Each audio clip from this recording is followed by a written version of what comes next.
L'invité politique ce soir, David Racheline, vous êtes responsable de la communication du Front National et également maire de Fréjus. D'où ma première question. On a entendu tout à l'heure le discours du Premier ministre Édouard Philippe devant le Congrès des maires de France. Accueil plutôt républicain, serein, peut-être de l'inquiétude encore, mais pas de sifflet, de sifflement. Est-ce que l'accueil a été paisible? Républicain, c'est normal. Ça l'a pas toujours été. Serein, je crois que nous le sommes moins, nous les maires. Car finalement, peu d'annonces pour nous rassurer.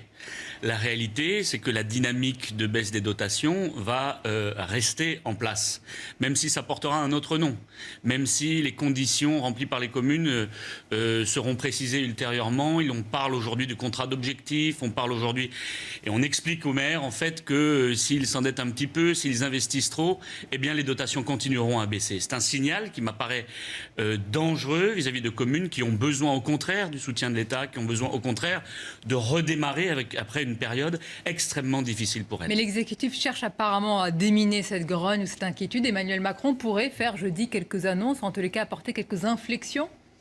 Je l'espère, car c'est nécessaire. Et s'il le faisait, sans doute que les maires apprécieraient, car encore une fois, les communes sont à l'os. Elles ont besoin d'une respiration nouvelle, d'une respiration budgétaire financière. Et l'État n'a cessé de se décharger sur elles ces dernières années, ce qui pose de véritables problèmes sur le terrain, dans nos territoires. Je vais parler d'argent, mais sur un autre domaine. Pourquoi vous avez autant de mal à convaincre les banques? Qu'est-ce qui se passe? Écoutez, Marine aura l'occasion de s'exprimer demain dans le détail, politiquement, techniquement, sur cette question. Donc, et c'est politique ? Je lui laisse le soin de vous exprimer tout ça demain. Ce qui est sûr, c'est qu'il y a là une difficulté majeure. Ça n'est pas la première fois, puisque déjà pendant la campagne présidentielle, souvenez-vous, nous avions eu les plus grandes difficultés, ce qui est incroyable, à avoir un prêt pour pouvoir... Enfin, mais généralement, nous, citoyens, quand on a un problème avec la banque, c'est qu'on est au rouge. Vous aussi, donc. Marine vous donnera tous les détails demain sur cette Rouge, situation, mais je crois savoir qu'il y a d'autres mouvements politiques qui sont eux aussi très endettés, voire beaucoup plus que nous, et qui n'ont pas ces difficultés, étonnamment. Il y a un mouvement qui n'est pas endetté, au contraire, il a même un trésor de guerre, c'est la République En Marche, qui est, David Racheline, en pleine réorganisation, restructuration.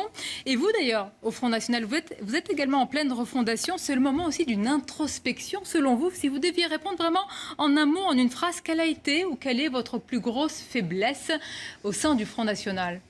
Écoutez, je ne sais pas quelle est notre plus grosse faiblesse. Et c'est d'ailleurs... Certains disent que c'est la patronne. Et c'est d'ailleurs, moi je ne le crois pas, et c'est d'ailleurs les adhérents qui vont nous le dire. Nous sommes en train de les consulter. Nous sommes en effet en pleine refondation. Nous voulons faire de ce mouvement un mouvement plus rassembleur, un mouvement plus performant. Nous avons franchi des étapes aux côtés de Marine. Et elle nous a permis d'enregistrer un certain nombre d'étapes importantes et même de victoires. Souvenez-vous des élections européennes où nous étions arrivés en tête. Ces élections présidentielles ne sont pas une mauvaise étape puisque nous rassemblons un score que notre famille politique n'avait jamais réussi à rassembler. 11 millions de voix, c'est absolument considérable. Comment faire pour aller plus loin? Comment faire pour être mieux organisé, plus rassembleur, plus performant? Vous avez raison sur le score. Personne ne nie d'ailleurs le score du Front National à la présidentielle, mais c'est la forme qu'on vous oppose aujourd'hui. Est-ce que vous reconnaissez, David Racheline, pas vous-même, mais les militants, les sympathisants, sur le terrain, vous êtes maire, que vous disent justement ces citoyens qui adhèrent à votre parti? Il y a une forme de lassitude auprès de Marine Le Pen? Moi, je ne le crois pas.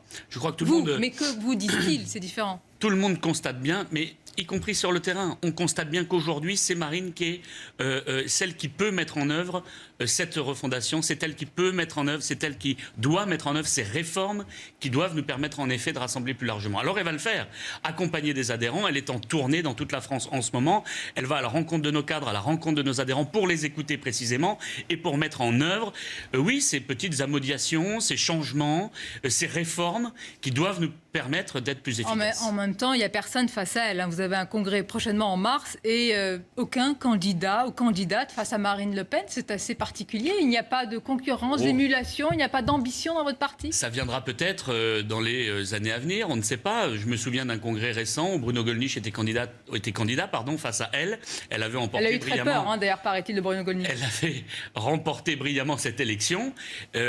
Aujourd'hui, je crois que tout le monde s'accorde à dire qu'elle est la mieux positionnée pour rassembler, pour maintenir l'unité de notre mouvement politique. Et c'est important, l'unité de notre mouvement politique. Mais vous, jeune responsable du Front National, je crois que vous avez 30 ans, vous allez avoir 30 ans. Est-ce que vous imaginez un jour le Front National sans un Le Pen ou une Le Pen? Mais c'est possible.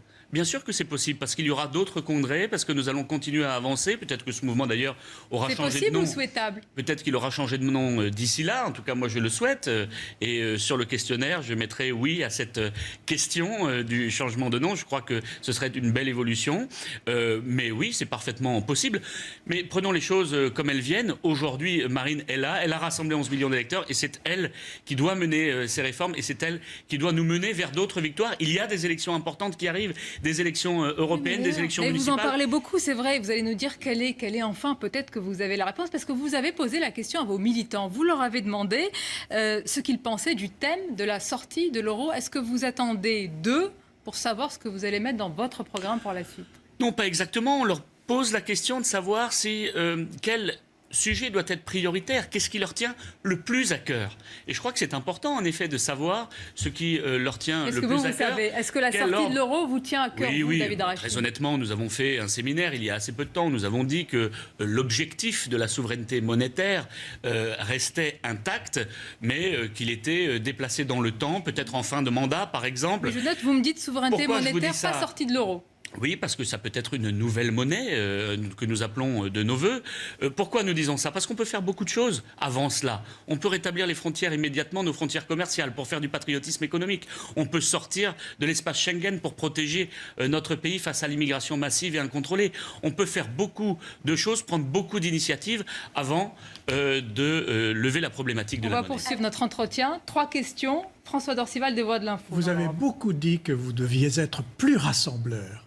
Est-ce que d'ici au Congrès, vous pensez par exemple reprendre ce que vous aviez fait entre les 2 tours de la présidentielle, c'est-à-dire un accord de rassemblement avec debout la France et Nicolas Dupont-Aignan ils sont les plus proches de vous? Et pourquoi pas? Avec Debout la France et Nicolas Dupont-Aignan, si cela se mettait en œuvre, peut-être par exemple aux élections municipales, peut-être aux élections européennes, si des discussions débouchaient sur des accords, mais avec d'autres aussi, pourquoi pas? Vous savez, au niveau local, il y a beaucoup d'hommes et de femmes qui considèrent que l'intérêt général est plus fort que tout. Et d'ailleurs, moi-même, je le vis à Fréjus.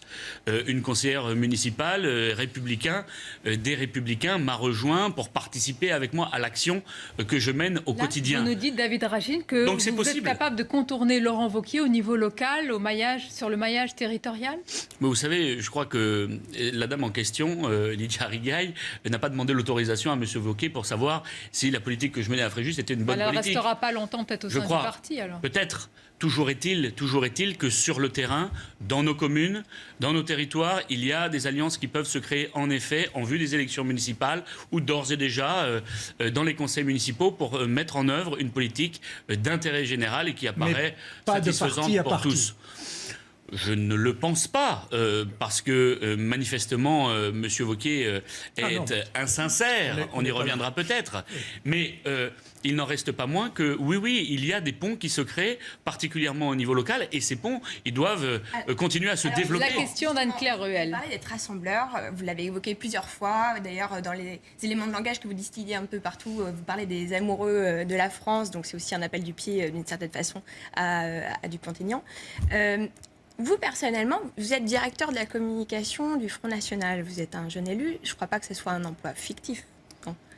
Je présume. Je ne crois pas non plus. Donc, maire, c'est rarement fictif. Voilà. Vous savez, c'est un vrai travail de terrain. Je parle de la direction de la communication du Front National. Quand on est directeur de la communication du Front National, on vérifie, j'imagine, dans quels médias on intervient, puisque c'est quand même assez lié. Je fais référence évidemment à la revue Réfléchir et Agir, dans laquelle vous avez, revue identitaire évidemment, dans laquelle vous êtes intervenu. Alors je vais simplement préciser, vous avez raison, rassembleur. La revue d'extrême droite, Marine Le Pen s'est exprimée sur ce sujet, une question lui a été posée dans un autre média, et elle a dit que vous n'étiez pas au courant. Est-ce que vous le confirmez? C'est pour ça que je m'étonne un peu du Oui, je vous confirme. Vous savez, parce qu'en période de campagne électorale, on répond à énormément de journalistes au téléphone, on ne sait pas toujours à quelle revue on s'adresse.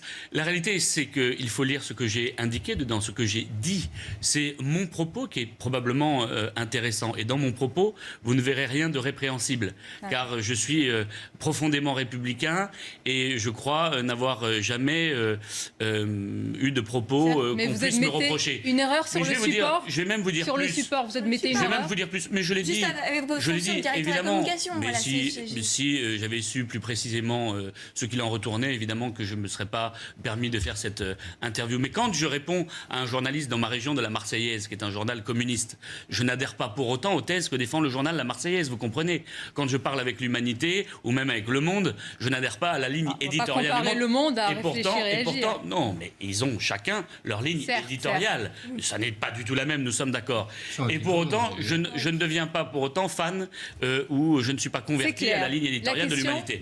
Lisez mon propos et vous verrez, il n'y a rien de répréhensible dedans. Je crois que je suis au contraire très clair.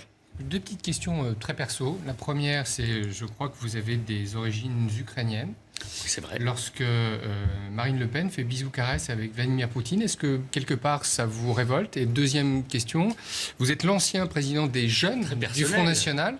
Pas de balance ton port au Front National et chez les jeunes du Front National?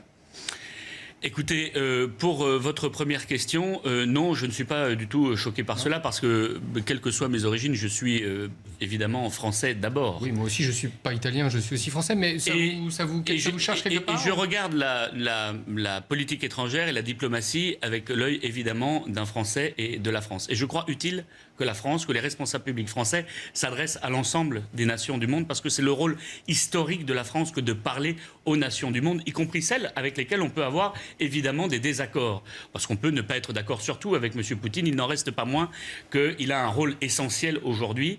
Et si on veut la paix demain, ce sera évidemment avec lui, il est incontournable.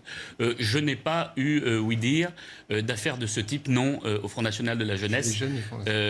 Et voilà, heureusement. Réponse donnée. Je reviens à la scène politique. David Arachline, vous avez entendu hier Laurent Wauquiez. Il est clair, non, non. Oui, c'est donc est-ce que Marine Le Pen, vous comprenez le non? C'est donc qu'il est relativement insincère, car on l'entend en ce moment un peu bomber le torse, montrer les muscles, comme à chaque fois en période de campagne électorale, en répétant les mots immigration, insécurité, identité. Et puis on s'aperçoit que dans les faits, il n'en est rien. Souvenez-vous de Nicolas Sarkozy, qui avait fait le même coup. Il avait fait rentrer plus d'immigrés que sous Lionel Jospin. Mais je ne me souviens pas qu'il ait signé un accord avec vous. Il avait fait... Non. Il avait fait la politique de la gauche, une fois aux responsabilités. C'est peut-être pour ça qu'ils ne veulent pas d'accord avec nous. Parce que nous, on ne permettrait pas qu'une fois aux responsabilités, ces élus fassent la politique de la gauche.